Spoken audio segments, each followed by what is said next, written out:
delegates and members of the United Nations, hello, and welcome to our annual 2015 World Summit. I want to thank you all for coming to this momentous occasion. Each time we gather here to resolve our grievances, we bear witness to our enduring resolve to the betterment of ourselves and all of humankind. It is here where we affirm our promise to ending conflict and the reduction of suffering in this world. Since the atrocities we have seen committed by madmen such as Adolf Hitler, we as humans, unbound by national and racial boundaries, have come together to learn from our mistakes and move forward. We have already made great strides toward providing security and safety for all. And our Millennium Development Goals, which we established in 2000, have allowed us greatly to expand this right in countries which would have been impossible without international assistance. However, there are still those who are still struggling for their own safety. We are seeing this instability in Southeast Asia and primarily in Central Africa. We have come so far from when we were first established, but we still have much to do.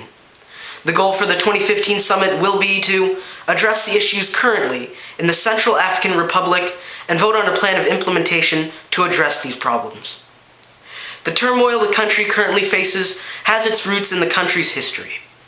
Since the 14th century, the Central African Republic has faced constant insecurity. The natives were sold as slaves by the Portuguese and were forced to work on the plantations to cultivate crops that were to be exported back into Europe. They would work as pearl divers and were also sold into prostitution.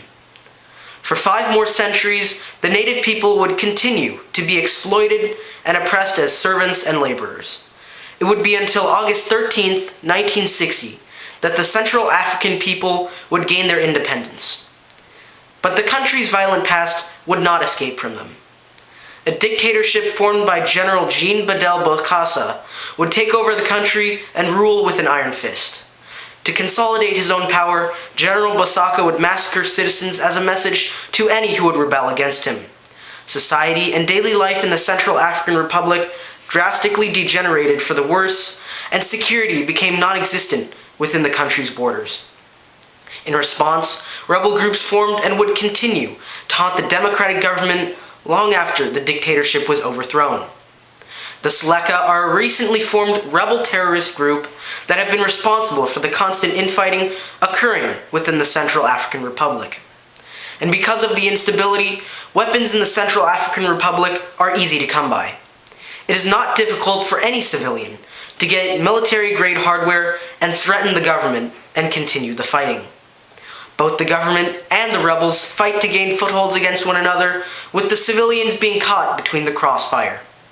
Their safety and security is currently being discarded, and we as the international community have to take greater action. We have sent peacekeeping troops in the past, but they have only exacerbated the problem. The fighting still goes on, and weapons being sold and used in the country are still undocumented. We still do not know how many weapons and ammunition lie in the country, and if we are to provide stability to the country, we must first document and confiscate the weapons that are being used on both sides. Our troops must be pulled out of the country, and instead weapons specialists should be placed in their stead to destroy any weapons they come across, and begin the process of negotiating peace terms. If we take away the weapons, then no more fighting can occur. Then we will be able to send relief aid to the people and finally establish some security and safety. I want to thank you all for coming and declaring on this singular occasion that we as humans have the ability and the potential to make this world a better place. Thank you.